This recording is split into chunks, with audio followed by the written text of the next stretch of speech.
Hello, and welcome to episode 229 of the Casual Try Hard podcast. I'm Brian, And I'm James. and we are talking about the mechanics for the Lord of the Rings set. Ooh. Ooh. If you want to reach out to us on social media, say hi, take a picture of the one of one ring, and send it to us.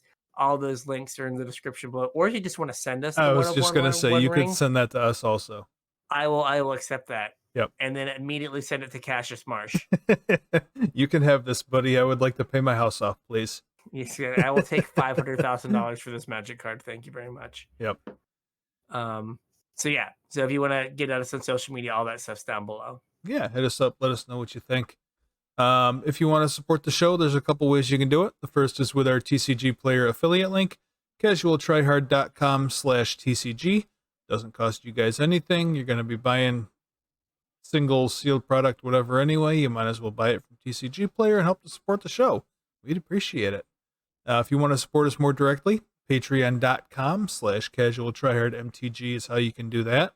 If you think we do a good job and you've gotten lots and lots and what are we at 229 episodes worth of enjoyment out of us, you can chip a couple bucks in over at patreon.com/CasualTryHardMTG and show us your appreciation. Patrons get a couple perks. They get access to our show notes, so you get a sneak peek about what the upcoming week's episode is going to be about. You also get access to our pre-show, about another hour of content out of us, just kind of talking about whatever. Sometimes it's magic, sometimes it's not. And you get put on my mailing list for when I have cool stuff to send out. If any of that sounds appealing to you, or if you just want to support us because you enjoy the show, patreon.com/CasualTryHardMTG and chip in whatever you feel like we're worth. We'd appreciate it. Yes.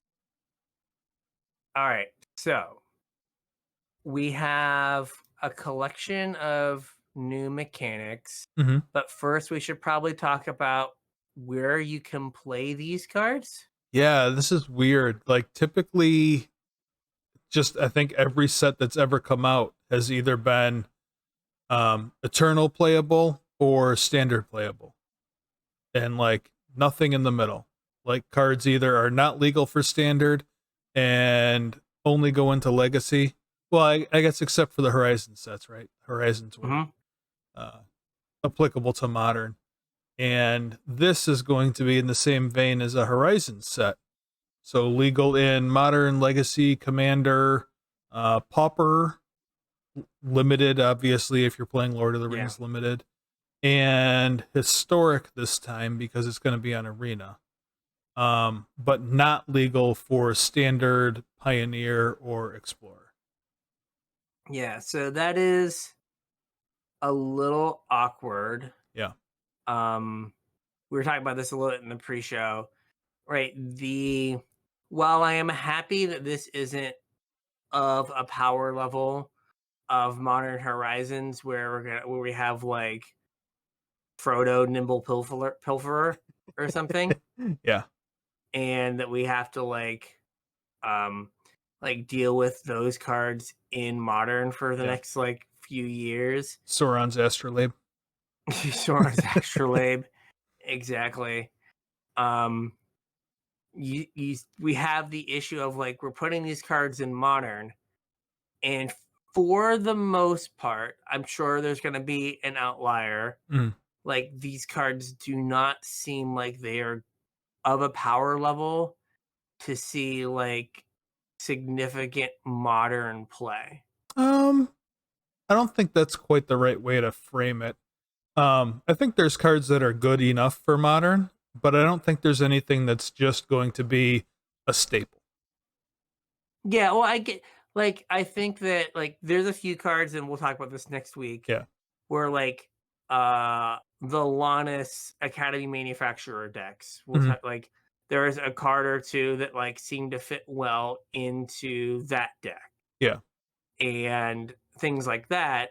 And like I said, I think it's good that like we just don't get like 10 staples that we have to play in Modern, but it's weird to then go out of your way to be like, these are Modern legal. Right. Yeah, that right? was really strange. I'm not Where sure. like think about the conspiracy sets Mhm. and Battle Bond, Yeah, right? Where those were a draft first product right. that they were like you said, these are only legal in Legacy, Popper, Commander, Yep. right? And for them to go like, we're gonna throw all that out and we're gonna say these are legal in Modern, Yeah. made you kind of think that there was gonna be cards that were more likely to be staple Modern cards that you would see for a while. Well, yeah, I mean, when they announced that, like, they specifically said that this is not gonna be Modern Horizons 3, and I know I kept making the joke that this is just gonna be Yeah. Modern Horizons 3. It's released in the same, like, slot in the year as a Horizons set, and also, why else would they say it's gonna be Modern Legal? But, Yeah, it's weird to say it's Modern legal and then not have, you know, some cards, especially like early on, because I wanted to check, we are a couple hundred cards into the set release, right? I think so, yeah. Um, yeah, uh let's let's look. We're only missing 50 cards, Yeah. right? And so it seems like if you were going to put the like cards to get modern players hype in the in the spoiler, They you would've been out wouldn't wait already. for the last 50 cards. Right. And so there are a few cards which we can talk about later on next week. Mhm. But for the most part, it's eh, like everything's kind of like one mana too much for modern, Yeah. or there's some version of it that does that. There's another version of the card that does the thing a little bit better Yeah. or a little more efficient. Or some of them are borderline memes. Right. I give you long list of the Ents, a saga that has 6 chapters that It all is do a the same long thing. list. It is a long list. Yeah. Or, well, not a meme. Someone did point this out online. Where is it at? Uh, Gandalf's horse, Shadowfax? Shadowfax. Apparently, like Shadowfax has to is something like it has to show you the way or Uh, something. Like show us the meaning of haste. yes, and Yeah. so they define haste It's like the only time on it's ever been defined on a Magic card. yeah. Yeah. So they're like, hey, here you go. This meme does not uh Yeah. impact anything, but for people like yourself that are deeper into the Lord of the Rings stuff than I am, Yeah. like that gets them in the feels. And they're Yeah. like, yeah, he showed me the meaning of haste. Uh Sick. Um so So I kind of had a thought about okay, here's your dangerous. this whole modern thing. And I think I've mentioned it before, but um we've talked on the show about how like Legacy is kind of going the way of Vintage, where it's like Hmm. a format but not really supported anymore.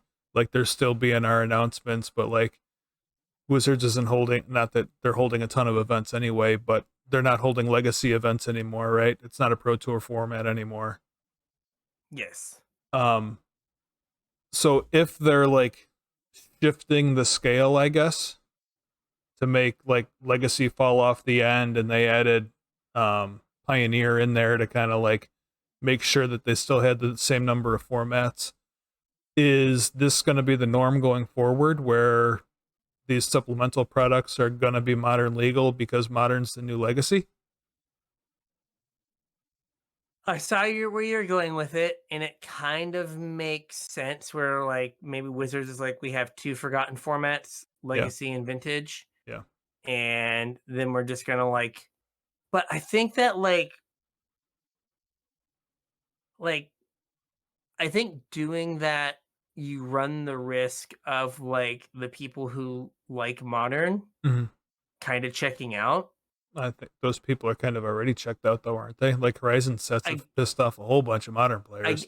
I guess, but like it just seems like because the natural extension is like they just say like all Commander products are modern legal, Well, right.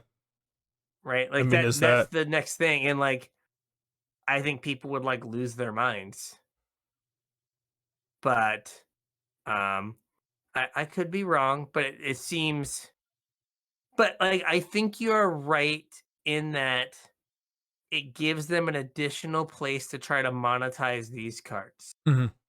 because um we would we would not be doing an episode on cards from this set if it wasn't modern legal. Um, I don't. I'm not Well, okay, sure we would be doing an episode on this set if it wasn't on Arena. fair, like fair. But what I guess what I meant was like I kind of think of like next week's show is going to be like, hey, what are the cards that are going to Yeah. be that could be good in modern? Like we Right. wouldn't do that show, Right. right? And there's a lot of times we talk about like there are products that you can just check out on And this would be one of them. because because they don't impact the formats that you play, Right. and you could maybe safely check out on this set. hmm That's But why, like, we haven't because covered any of the Commander Legends sets because, yeah, because like that we don't really play commander, it would be disingenuous to be like, oh, yeah. sick commander card. It's gonna go really well in my Boros equipment deck. Right. Uh and like so those are just sets we can like ignore unless like, hey, here's this like wild legacy card that popped up. Right. We should like talk about that kind of thing. Uh but now if these sets are like this set is going to be in modern, now we have to at least look and go like, oh, is there like is one of these cards good with Lannis or Right. good with oh, it is really good if you're playing a Teferi deck or like Renin 6 or whatever. Yeah. Um so it is getting more eyes on it. And maybe they're hoping that like by making it modern legal, even if it doesn't like really impact modern, people who play modern are gonna be like, "Oh man, I love me some Bilbo. I gotta buy a Bilbo. Yeah. Bill the pony? Bill the pony, dog." And then I gotta like buy some packs to get a Bill the pony. And like I pointed out to our local shopkeep that uh like I know some people that are in no way engaged with magic, any way, shape, or form, but heard about the one ring, Mhm. and then were asking me like, I know nothing about magic and don't care, but I love Lord of the Rings. Do you think these Yeah. packs will be in like Target and Walmart? Yeah. Right. And so like maybe they're hoping that people are like, I don't think these cards are good enough, but man, I love Saruman the White. I'm I gonna don't think crack some anybody loves packs. Saruman. I just looked at a guy. Fine. I really love me some Frodo Sauron's Bane. Yeah. I really love a Frodo. I want all the Frodo cards. Yeah. Right. Man, I love me some Orlando Bloom. Get me some Legolos's here. Right. Goes in my Orlando Bloom shrine. Um, so like maybe they're hoping that like you or I wouldn't have looked at this set or not looked at it very much if it wasn't modern legal. Yeah. But now we're looking at the cards and maybe they break you and you're like, oh my gosh, Gandalf the White? Yeah. Gandalf the White, dog. I gotta get a Gandalf. And then they get you to break your vow of magic abstinence. I don't think that's gonna happen, but I do kind of like Shelob though. Shelob? Yeah, the spider. Oh yeah, I didn't read all of that. Yeah, there's a There's a lot of lot of text on that words. card. I saw that like it has ward and your spiders have ward, and then there's some food involved, and then I like Yeah, your my eyes spiders were turn creatures into food. all right. Whenever another creature dealt damage this turn by a spider you control dies, create a token as a copy of that creature, except it's the food. Okay, so yeah, so they die and they become food. Yeah. Isn't that awesome? And it's a 6-mana 8/8. But when creatures die, they turn into food. Yes. Yes, you know what's bad? How many years ago, if I would have told you 6-mana 8/8, you'd have been like, "Oh, that's really good." Yeah. And now I'm like, "It's a 6-mana 8/8. Yeah. It's probably not good enough." Yeah. Uh, my opponent has to pay 2 when they solitude it. Dang. Dang. Uh, Also, I don't know a whole lot about flavor. hmm I haven't watched the movies in a while. Haven't read the books. I'm illiterate. Um, but why, oh, why is Gandalf the Gray? Is it? Why isn't he black white? He should be gray colors. I don't Well, care about flavor. He's Gandalf the Gray. Gandalf the White? White. why is Radagast green? I don't know who that is, but tell what should he be? His name is Radagast the Brown. We He's don't a have. brown wizard. Could he be like an artifact? I mean, they're They'd not have to. artifacts, but You could like you could make him an artifact and throw him in the old border.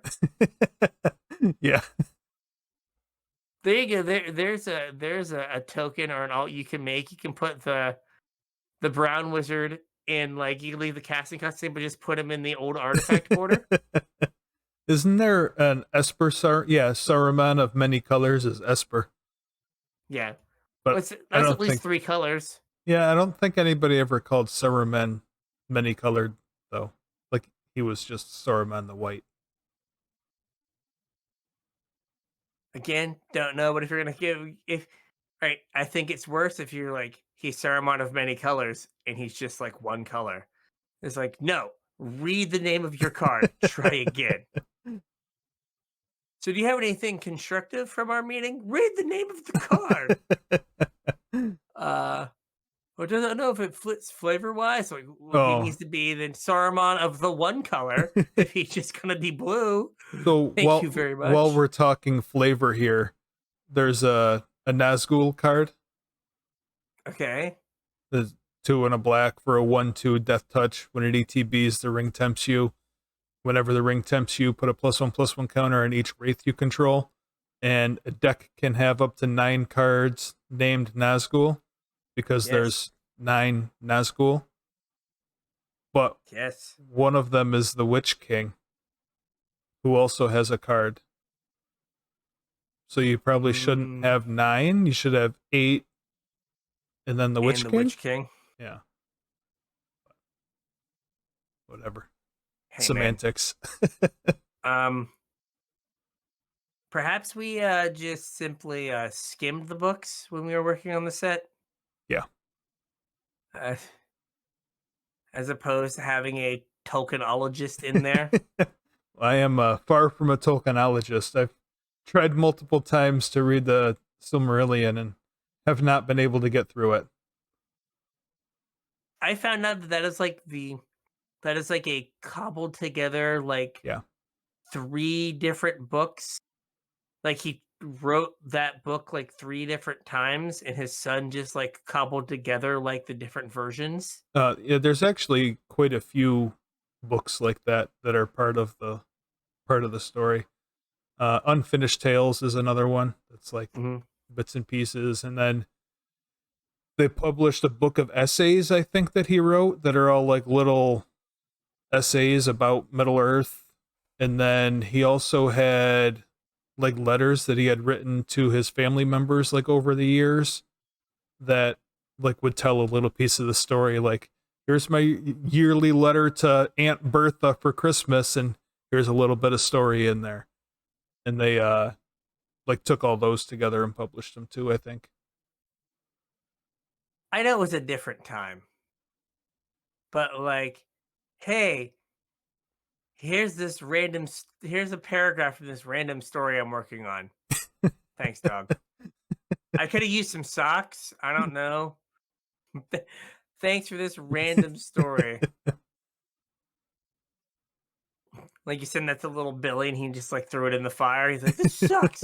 I wanted a ball." Nope. I wanted a hoop and a stick, and I got a Hoop. story instead. I got a story instead. I don't even understand this. What's an int?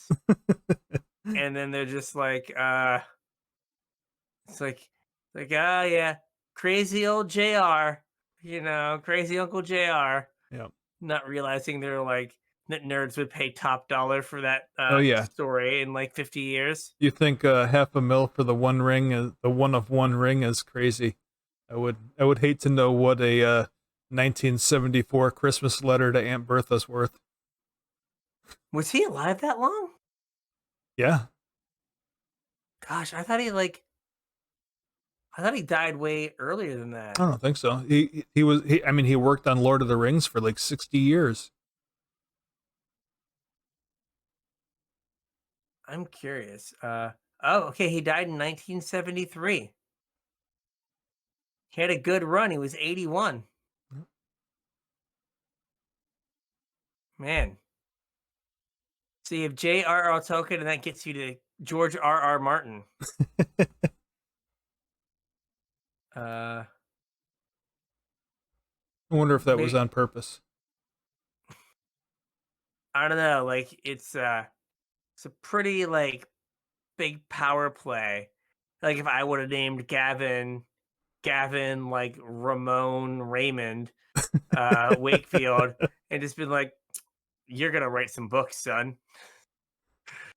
Like, well, I mean, I guess, is that his real name or is that a pen name? According, see here. Oh, good catch. Yeah. So he was born George Raymond Martin. Yeah. And he added the Richard. Mm. And one of his influences is J.R.R. Tolkien. So yeah, maybe. Well, I mean that's like, pretty obvious. Just like knowing Game of Thrones. Yeah. Yeah, just like leaning in. Yeah. So all right, now that we're off. Yeah, that was quite the tangent there. Yeah. Welcome to this episode of Lore Mages, where Brian has no idea what's going on, and James talks about some Tolkien stuff, and Brian's just like, I watched some of the movies. The end. Yeah. You've really never read the books? I'm illiterate. I told you this. Yeah, West Virginia, right? Yeah, dude. We put R in wash. Like, hey, there's no helping us. Warsh. You got that extra Warsh. R just like George did, right? Threw that extra R in there. Yeah, exactly. Exactly. He made his initials closer to J.R.R. Tolkien. Yeah. And we as a state took that extra R and was like, where's the dumbest place we can put it? Wash. Not wash. Warsh. Maybe it's because you have to like fight the dirt. You have to war shit. It's a war. It's a war of attrition with the dirt. Yeah. It's like get all that coal out. You gotta wash it. Exactly. You gotta wash the coal off.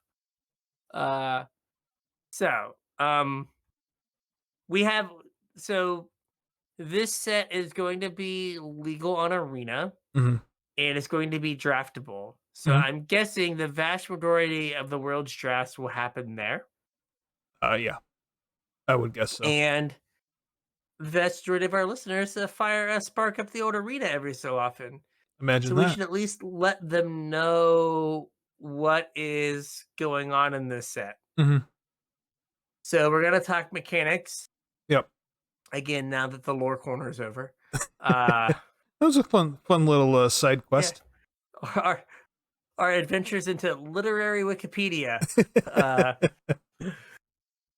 So the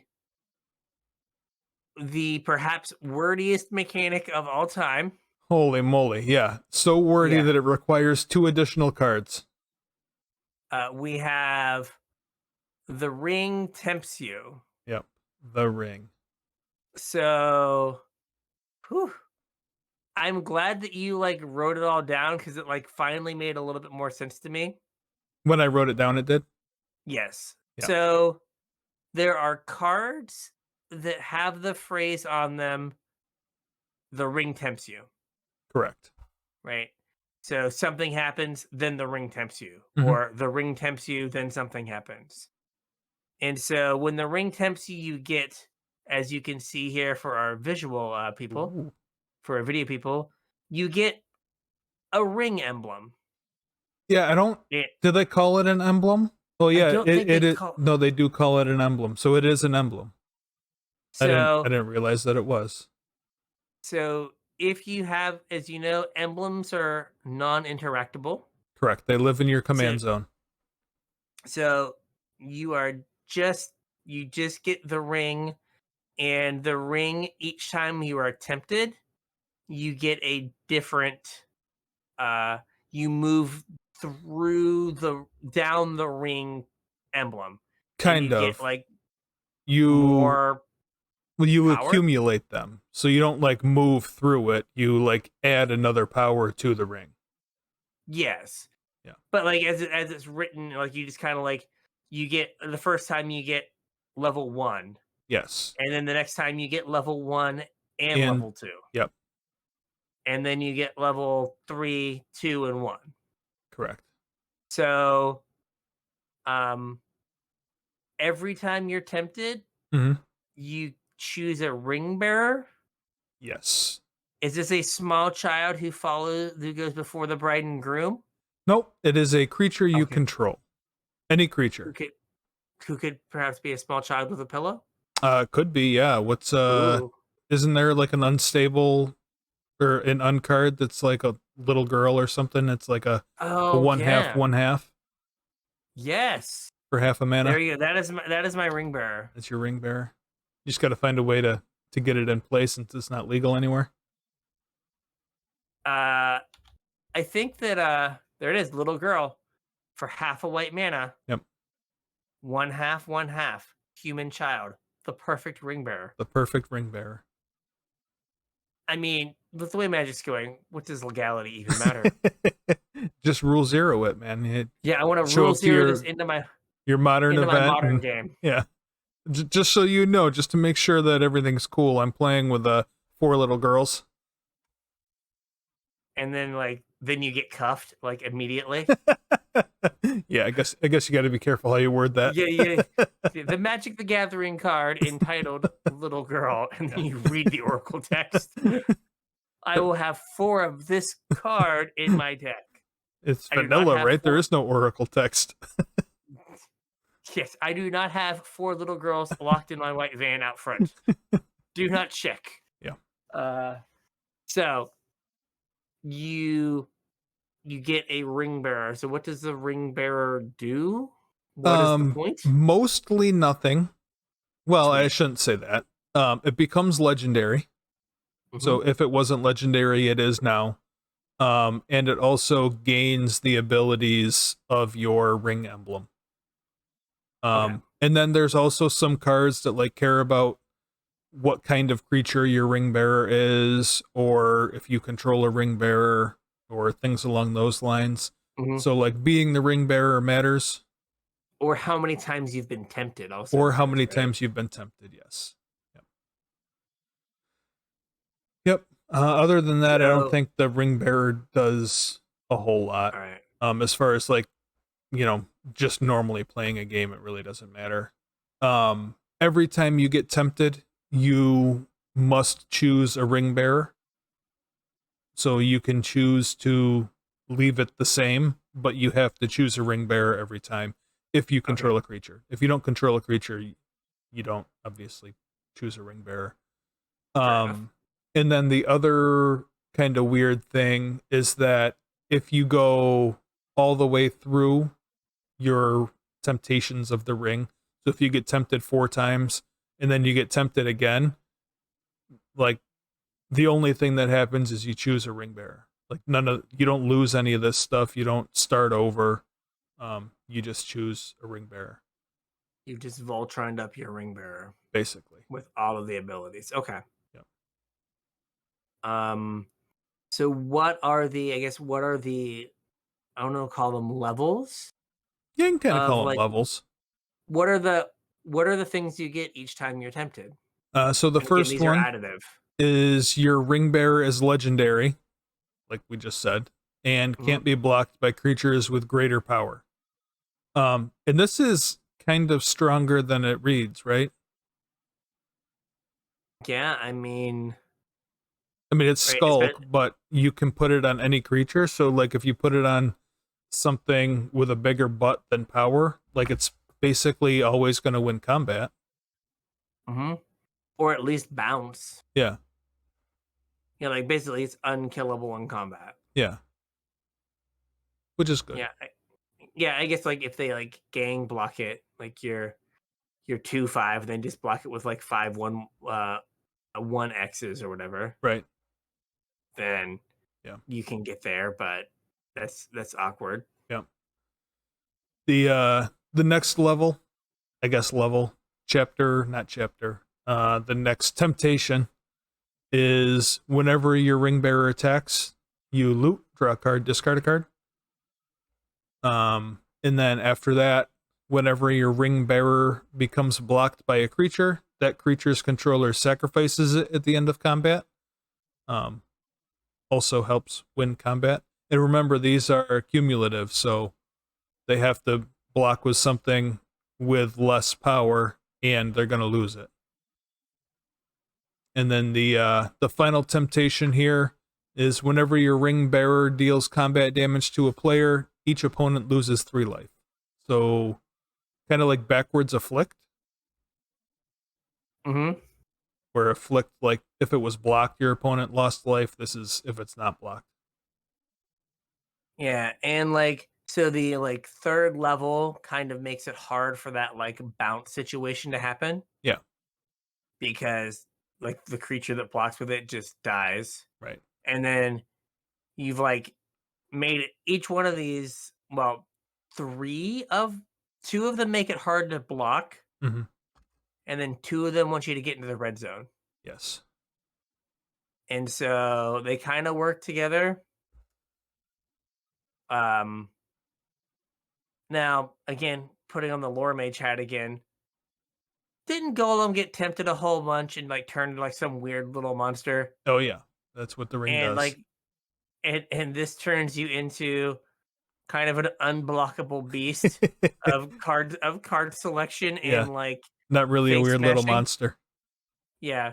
It's like, oh man, I guess my creature's really good now. Yeah, no downside here. No downside, only upsides. That's Only right. upsides. Um, well, not like a huge tracking nightmare. This just feels like another mechanic that's like, why is there so much? Yeah, just be glad that it probably doesn't seem like it's super modern playable. Very true. Are there any? I guess I should look. Are there any ring tempting cards that are at common? Like, is this going to be a pauper thing now? Oh, I hadn't thought about Popper. Uh, let's Oh yeah, see. slip on the ring. Exile target creature you own, then return it to the battlefield under your control. The ring tempts you. See here. Congratulations, Pauper. You have more tokens that you need to carry around. You have more dumb things you have to deal with. So you need initiative, you need the ring. The Undercity or whatever. Crap, they don't have I don't think they have Lord of the Rings. Oh, on Scryfall? No, they do. Okay. Are they not legal? Because they're not legal on Popper yet. Okay, Yep. so let me look. There's two right 2. now. So there's Slip on the Ring Mm-hmm. and Bombadil's Song. Oh. One in the green, target creature you control gets +1/+1 against hexproof until end of turn. The ring tempts you. That is like borderline. Yeah. Like it's 1 mana too much. Like Slip on the Ring is, I guess, 1 mana too much to be 1 mana, Cloud 2 1. Shift, Yeah. but like 2 mana ones are like blink effects are pretty common. Right. Like, is the ring is like making your creature legendary and hard to block like the first time worth it? I think the second one is Yeah, I think right. so. If you're like rummaging or looting all the time, your thing attacks. Yeah. Your hard to block thing attacks. Like, that's pretty good. Well, I mean, also presumably we have 50 cards left, and they're all going to be commons. Yeah, it's all like the draft stuff. Yeah. And like, I don't think they want the ring to be a mechanic that you can't play in limited. Right. Like, this is probably The thing that people want to do. The thing they want to do / like the flagship limited mechanic, kind of like in AFR. Yeah. Like, they couldn't make it so like entering the dungeon just happened at like rare for limited. Right. So yeah, you can have a bunch of the draw for the set. Yeah. So hey, enjoy Papa being broken. So they have this. They have the ring emblem, and they also printed an entire rules card. It's on the backside. It's on the backside. Okay, Yeah. so it is one card, just two sides. I Yep. guess that's how they did the initiative token. Yeah. Which is awkward when you have to have the initiative and the dungeon. Yeah. Because I have an initiative token and a dungeon token, but when my opponent gets the initiative, I flipped over. I had another token on the back. There was a Sarah the Benevolent emblem, and I was like, Sarah's the initiative. We can each have our dungeon up. We'll just pass Sarah back and forth. Yeah. Like, why do I have this Sarah emblem? You have the initiative. Just trust me, go. it's easier this way. Yeah. Maybe I could start using like a transformer. Ooh. Be like, here, you get a transformer. I think that's against the rules. There are no rules in Magic anymore, man. So it's complicated. It could be interesting. Hopefully you are right that it's not modern power level. Yeah. I don't know if it's really Pauper power level. I guess it depends on what else it's on. Yeah. I mean, depends. Yeah. Depends what it's on and how easy it is to do. Yeah. Because if there are like cards you would play anyway that also give you this. Yeah. A la like the initiative. Right. Then it could be a problem. But like the initiative was more passive. Like you got the initiative and then you could just like play defense. Right. Where this like it definitely like incentivizes you to like beat face. And like actually do something. So it makes you do something. It's almost like goad. Yeah, a little bit. Or like exert. Where like it's not doing anything unless you're putting your creature in the red zone. Yeah. Right? Like all the exert cards had no text unless you attacked with them. Right. And like the ring has very little text. Unless you're attacking. Unless you attack. Yeah. All right. We now have Amass parentheses orc. Yeah. So we had Amass back in War of the Spark, right? We have it again. It's coming back. Except this time, instead of making zombie armies, we're making orc armies. So they have kind of reworked the mechanic a little bit to allow for different types of armies. Before they only made the one kind of army every time you amassed. Now they have a provision for the type of army.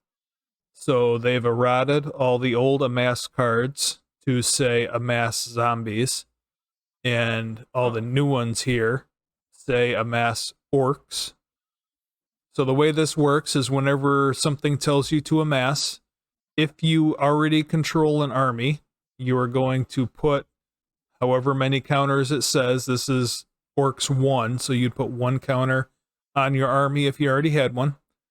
And it becomes the creature type of the amass ability in addition to its other creature types. So this says amass orcs 1. If we already had a zombie army from a War of the Spark card, it would turn into a zombie orc army and you would put an additional counter on it. Oh, it would change the type? Yeah, it adds the creature type to the army. Okay. Interesting. Yeah, weird. I have no idea why it does that, but that's the way the article said it worked. So, Weird. if you don't already control an army, you make one. So you put a 0/0 token on the battlefield. In this case, it would be an orc army, and then you would put whatever the number is of counters on it. So this would be 1. You have a 1/1 orc army. And then the next time you amassed orcs, you would put counters onto that army instead of make a new army. If for some reason you control more than one army, you get to pick which one gets the counters. Gotcha.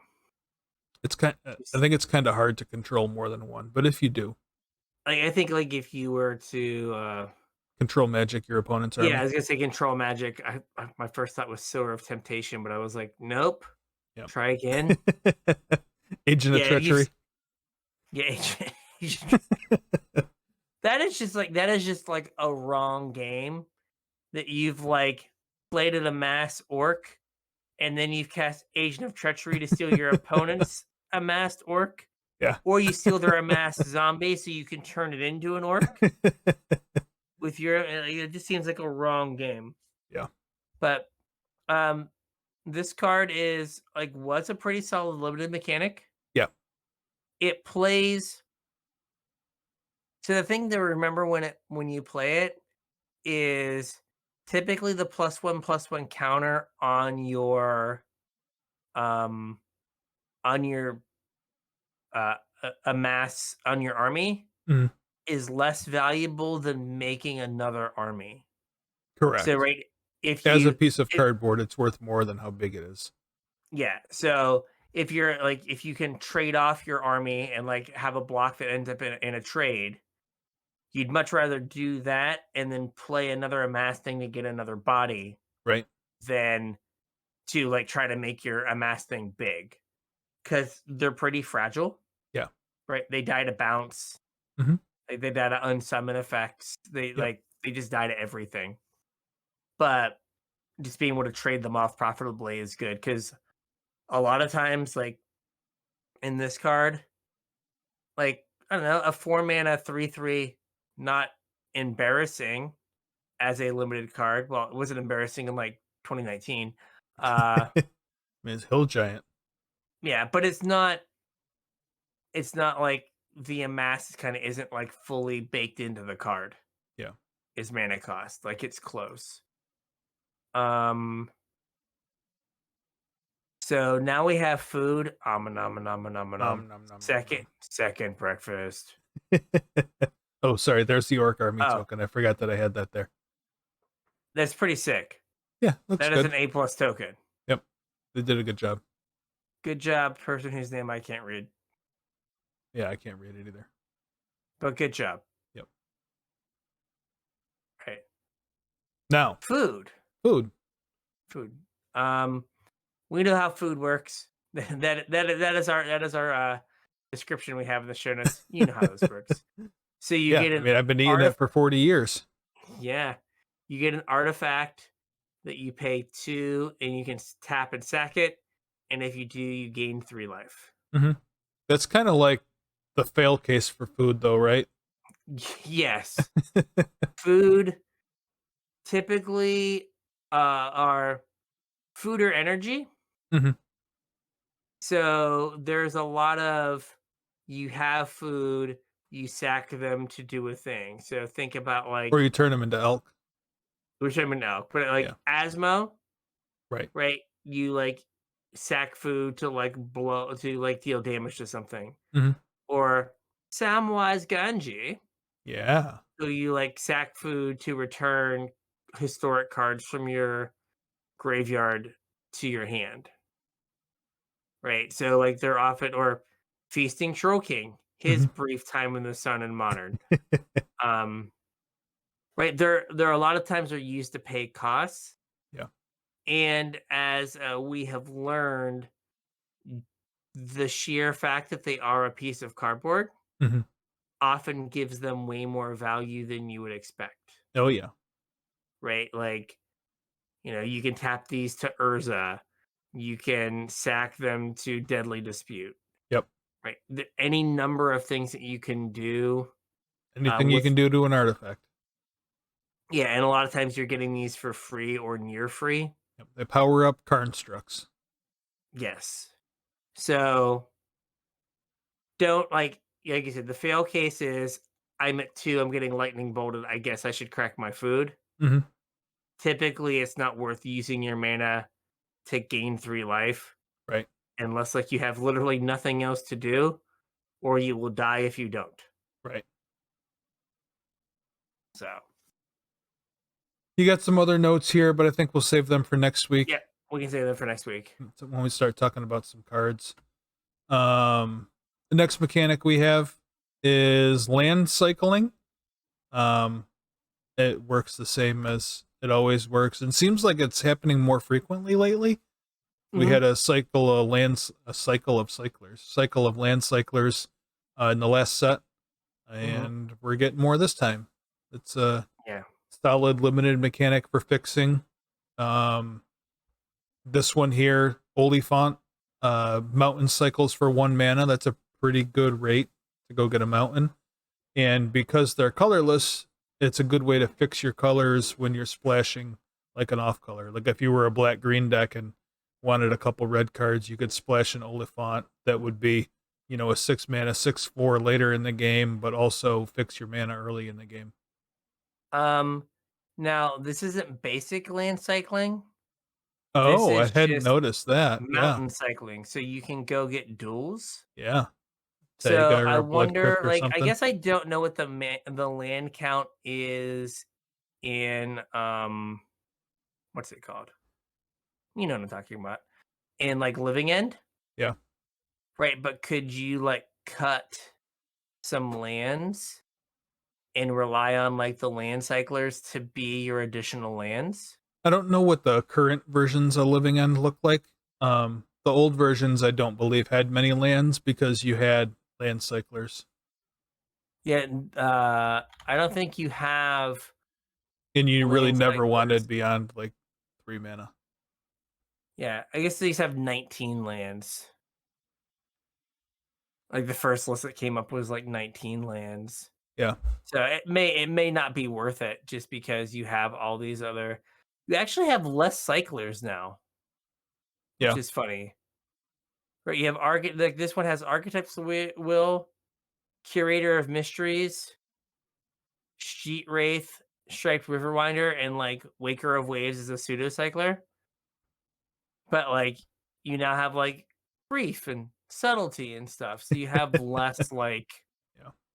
actual like cyclers. But like I don't know if you're like a mad lad and you're like, I'm gonna go to like 16 lands because I have these land cyclers. Yeah, I think But cycling that's for pretty rough. I one, mean, even like elves where all of your creatures make mana still plays like 18 19 lands. yeah. I don't know if you've ever seen Popper, what is it? Popper, oh gosh. The cycle storm. Mhm. I think it plays like 12 lands Wow, really? and like 4 lotus Yeah, I petals. was gonna say you get Lotus Petal though, so that's like But that quasi like four it gets more you up to lands. 16 mana sources, Yeah. right? But like it plays very few lands. And these are common. Mhm. So There you go. uh and then we have sagas. Sagas are back. Yay. Um And here's your these long aren't list of events. yes. These aren't read ahead sagas. Nope. They're just old-timey And they're not transforming sagas Dominaria. either. Yeah, they're just old-timey Dominaria sagas where they do their thing, then they go away. Yeah, except this one in particular has 6 chapters. It goes hard. Oh yeah. It's like I want a very long list. From the ends, chop chop. Long list. Um When the ends yeah, don't I do mean anything, chop chop. They're very slow. very slow. I don't know. There aren't a ton of sagas. I didn't think. Maybe No, I just haven't there's like quite paid a few, I attention. think. Yeah, Um. no, there's a bunch of them. Okay. I didn't think there were a ton, but I very well can be wrong. Oath of the Grey Host. I just saw some more. There and Back Again. Tale of Tinuviel. Whatever this one is that's in a different language. Here's another one in a different language. Book of Marzabul. Fall of Gilgalad. Yeah, there's a bunch of them. So there are 9. According to the Scryfalls. One ring to rule them all. Ooh. So yeah, same old thing. You work through the 3 chapters or 6. 6. And then and then it goes away. Mm-hmm. You get whatever you get each time. Yep. Works out like it always did. Yep. The next one we have is Historic. So we had Historic in Dominaria, coincidentally, where we also had sagas. Mm-hmm. And it works the same as it did there, but it's not a mechanic we've had in a minute, so we'll refresh you a little bit. Historic is kind of like a shortcut keyword, where it doesn't really do anything new, it just like categorizes something. So historic refers to anything that's legendary or an artifact. And cards will either trigger on like a historic entering the battlefield or being cast, or I think there's a couple cards that like care about the number of historic permanents you have. Is that right? Or did I make that up? I might have made that up. I don't think, but I'm not 100% sure. Yeah, maybe I made that up. So like I said, anything that's legendary, so legendary creature, planeswalker, legendary, or I'm sorry, it's just creatures and planeswalkers, right? It's not like legendary enchantments, and it's not legendary lands. I think that's correct. I thought it was like creature, planeswalker artifacts are historic. Yeah, but like legendary enchantments and legendary lands are not, I don't think. Oh gosh. It's just so hard now. Because you put in MTG historic and then you have the format. Yeah. So oh yeah, that's awkward, huh? Yeah, like come on now. Okay. So it is a way to collectively refer to artifacts, anything with legendary super type and sagas. Oh, sagas are included too. Okay. And legendary lands. So like legendary things count as well. And legendary according enchantments. To this. Why did I think it was just creatures or planeswalkers? I don't know. I know why. Because of the next part of this. So in Dominaria, we had legendary sorceries. Mm-hmm. Right? So they count as a historic spell. Now we have legendary instants. And the way legendary instants and sorceries work is you need to control a legendary creature or planeswalker before you can cast them. Yes, there you go. You kind of like mush the 2 mechanics together. Yeah. So historic is anything that is legendary. Yep. Plus anything artifacts. that is an artifact. Yep. And sagas. Yep. So those are the things that are going to trigger historic stuff. Yep. So you'll see like things that like lower the cost of historic spells, or like when you cast a historic spell, do a thing. Yep. We got Gandalf the White here that lets you cast legendary spells and artifact spells as though they had flash. So it gives, well, I guess just those specific kinds of historic cards flash. And also when a legendary permanent or artifact ETBs or leaving the battlefield causes a triggered ability of a permanent you control to trigger, It triggers again. Well, this is weird though. This is this was their example for a historic card, and it doesn't do anything with historic do stuff. anything with historic. Yeah, that is weird. That does it not specifically make any sense. calls out legendary spells. Although I guess legendary spell would refer to like a legendary enchantment or a saga. Also. Yeah. Are there and then we have the last thing, you have stun counters? What gives stun counters? Like, I was looking and I didn't see it. Oh, here's your legendary instant. I forgot to click the next card. Yeah, so it's just a legendary instant, and it's the reminder text right there says you may cast a legendary instant only if you control a legendary creature or planeswalker. Fair enough. I don't know. It was in the article, so I put it in the notes. I believe you, but like, I'm like looking at everything that gets counters in the set, and I put like Lord of the Rings Oracle text done, and nothing comes up on Scryfall. Maybe they haven't been spoiled yet? I don't know. That's weird. We're just saving those puppies for that last 50. I guess they're all going to be stun cards. All 50 of them. You'll just never get to attack any. Your ring bearer will always be stunned. Yeah, that's really weird. A stun counter is just your creature is tapped and can't. Well, a stun counter makes it so your creature can't be untapped until the stun counters are removed. Well, it's a replacement effect, right? Instead of untapping the creature, you remove a stun counter. You remove a stun counter, yeah. But like, you could untap your creature somehow. Or does it not make it so like if I have like untapped target creature, does it just remove the stun counter? I think so. Okay, I didn't thought realize that's how that worked. I guess I have not paid that much attention. If a tapped creature with one or more stun counters on it would untap, instead it stays tapped and one stun counter is removed. Fair enough. Yeah. I've learned something today. Yeah, I thought that's how that worked. Now you know. Yeah. Yeah, I don't see any cards that reference stun counters. Yes. So there's got to be one or two in here at some point.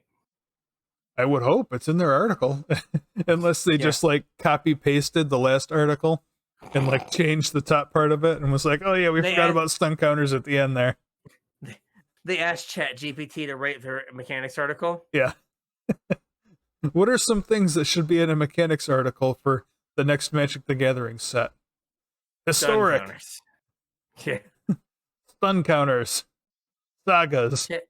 ChatGPT, what should be in the Lord of the Rings Magic set? Oh, here we go. Yeah.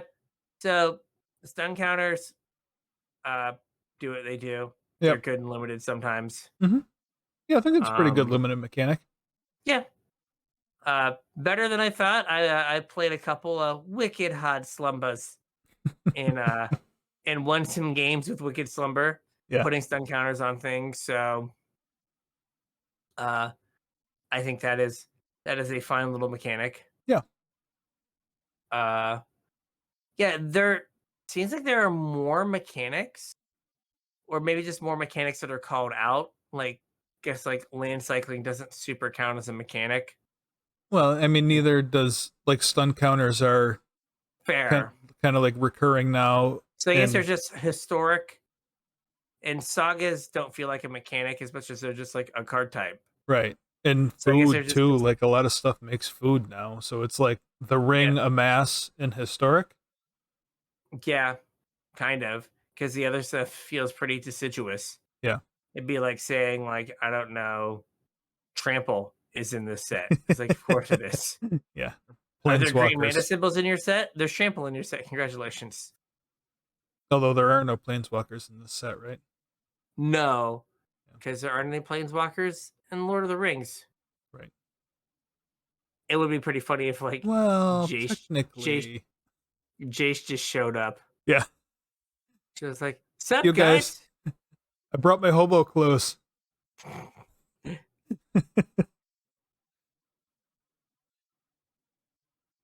Jace Eternal Snacker.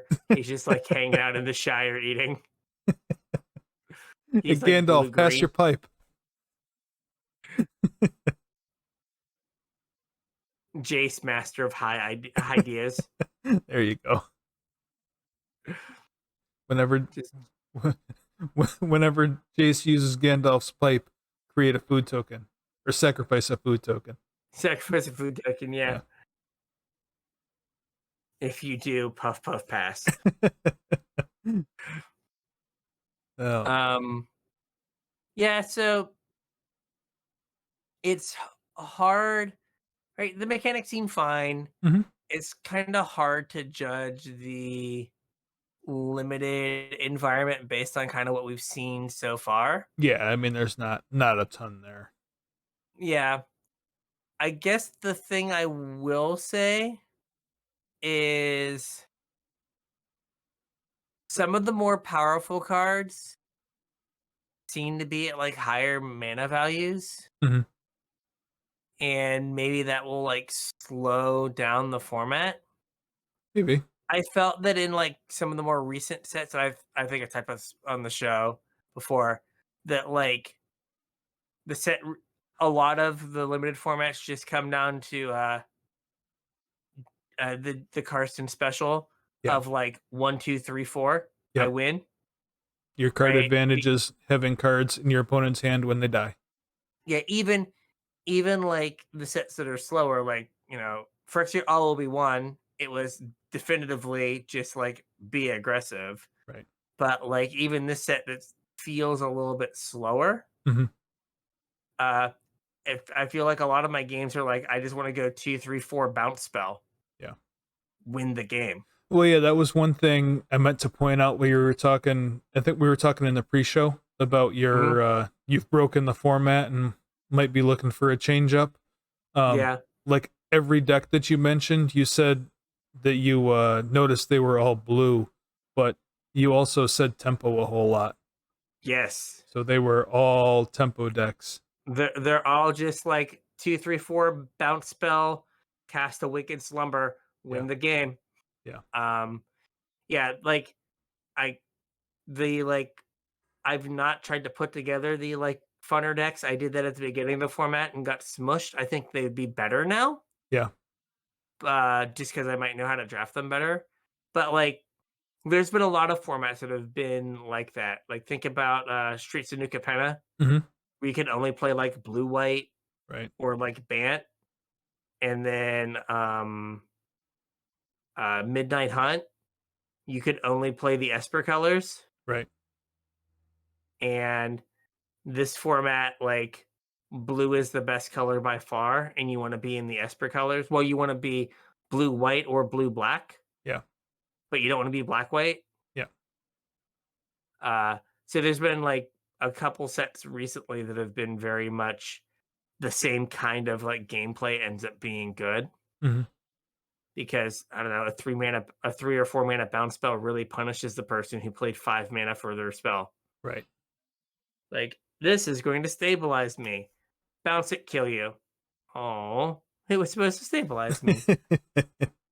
So, yeah, hopefully. Maybe it'll stabilize you next time.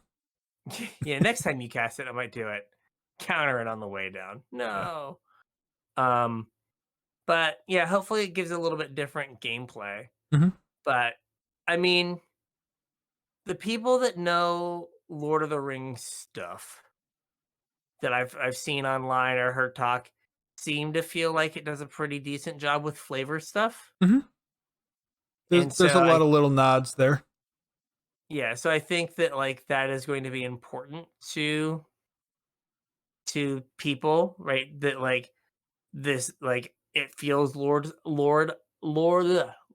the Ring-y, Mm-hmm. as opposed to just like magic set that is skinned with Lord of the Rings. Right. It's like this is a Lord of the Rings set that just happens to work in the magic rules. Mm-hmm. So that is, I guess, good, but for someone who is a casual Lord of the Rings fan, I'm just looking at this like, are these cards interesting? And some of them are. Yeah. Right? Like, but yeah, I would rather have this than the inverse, though. Which is super interesting cards that aren't very flavorful. Well, that is like overpowered cards where power was more important than flavor. Fair. I've heard a couple times, and I thought this too, like, this set feels like it's a standard power level. Mm-hmm. Right? Like, I know maybe it would feel like icky to like be like the standard set. I think that they were probably scared of the backlash if they made this a standard set. Probably. But like in terms of like the cards, a lot of them just feel like they would just like Be fine. work in standard. Yeah. And probably see more run. Mm-hmm. And like more people would be excited about it if they were like, I'm gonna play with this card in standard. What can I do with this in standard? Yeah. Because I think a lot of the modern card, like just because of how powerful modern has gotten, a lot of these cards aren't gonna see a lot of run. Yeah. And so people might be less excited for it outside of, like apparently everyone's hyped for Build the Pony. Is that the one that goes infinite? In modern Magic, it feels like everything goes infinite if you believe. So I'm not. What does Build the Pony do? When he enters the battlefield, create 2 food tokens.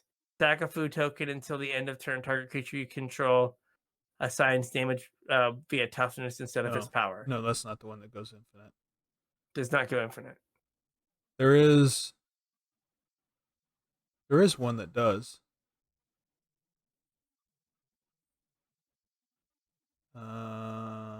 I'm looking for it. Hang on. Okay. Unrelated to that, you do have You Cannot Pass. Rosy Cotton. Is that green? Nope, it's white. 2 and a white for a 1/1. When Rosy Cotton of South Lane enters the battlefield, create a food token. When you create a token, put a +1/+1 counter on target creature you control other than Rosie. Oh, yeah. That Scurry Oak? Scurry Oak, yeah. Yeah. And you get the and they both are collected companyable because oh gosh, what is it? The other card that did that, Ivy Lane Denizen, yeah, was 4 costs mana. 4. So this just lets you Coco into Scurry Oak. Yep. And Rosy Cotton. End of turn, Infinite Squirrels. That's right. Or infinite -1 squirrels. Correct. Because I have to stop at some point. That is true. Get him, my squirrely little boys. That's right. So yeah. Oh, okay. Random thing.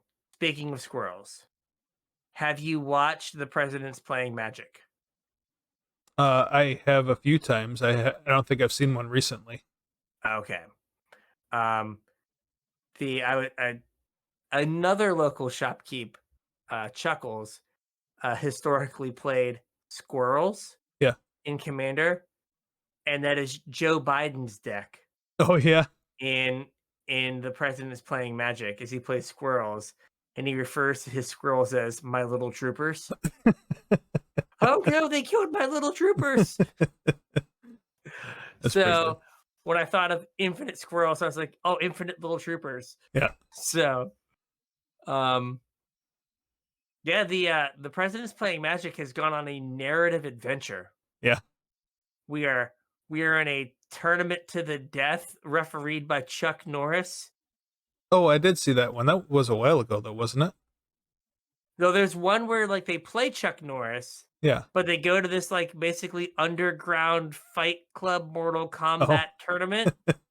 And the referee is Chuck Norris as they're trying to battle the forces of Bernie Sanders and to learn the secrets of the occult that have stolen Barack Obama from them. Oh, okay. It is a narrative adventure. It is a narrative tour de force. This man and his AI voice generator have gone too hard. To the point where I look forward to the weekly presidents. Like I'll come home and be like, "Oh, I'm cooking," and I'll be like, "Oh, President's playing Magic? Oh, I'm gonna listen to this while I play. Um, and they often screw up rules in the like games, and then like the next week they'll be like talking about something. And unlike last week where I did this wrong, Yeah. yeah, it's pretty good. Yeah, but you can make infinite troopers That's right. and Infinite warm little Joe Biden's troopers. heart. And then of course Trump plays walls. Of course. Of course he plays walls. Um, so with all these fun mechanics, I think we got a show. We have a show. So I will give you a specific call to action Call to for action. yeah, here at the end. If you're gonna reach out to us on social media, what cards do you think have a chance in 60 card formats from the set? Because I think that's where our focus is gonna be next week. Yeah, And I mean, like, you know, I don't really want to talk about cards that might see play in Commander that I'll never play. So yeah, the saffron olive. This would be good in the 99 of. yeah. Right. So if there are some cards that you think will be good in 60 card formats, I think I have like 5 or 6 that I'm interested in. That are kind of in like niche decks or whatever. Yeah. But if there's something that like you are pretty passionate about, hit us up just so it's like, you know, maybe we've missed it or something. So all those links, Facebook, Discord, Twitter, all that stuff are in the description. Yeah, hit us up, let us know. Also, we had mentioned last week or the week before, I think, if people were interested in Brian doing some Lord of the Rings drafts, or if they wanted him to just keep trucking along with standard drafts. So you can reach out and let us know about that too if you want. Yeah. If you're looking to support the show, there's 2 different ways you can do that. Well, 3 different ways, actually. The first is by listening, and we appreciate that. The second is with our TCG player affiliate link, CasualTryHard.com/TCG. Follow that link, do whatever purchasing you're going to do, and support us at the same time. It doesn't cost you guys anything extra to do that and helps us out, so we would appreciate that. The second way is through our Patreon, patreon.com/CasualTryHardMTG, where you can chip a couple bucks in, show us how much you appreciate us, and at the same time get signed up for some sweet perks. You get access to our show notes so you know what the upcoming week's show is going to be about. You get access to our pre-show, another hour of content out of us about who knows what. We don't even know what. And you also get put on my mailing list for when I have cool stuff to send out to you guys, which happens roughly every other month. If any of that sounds good, or if you just want to show us how much you appreciate us, patreon.com/CasualTryHardMTG. Thanks. Yeah. All right. So with that, we'll catch you on the internets. We'll catch you on the internets.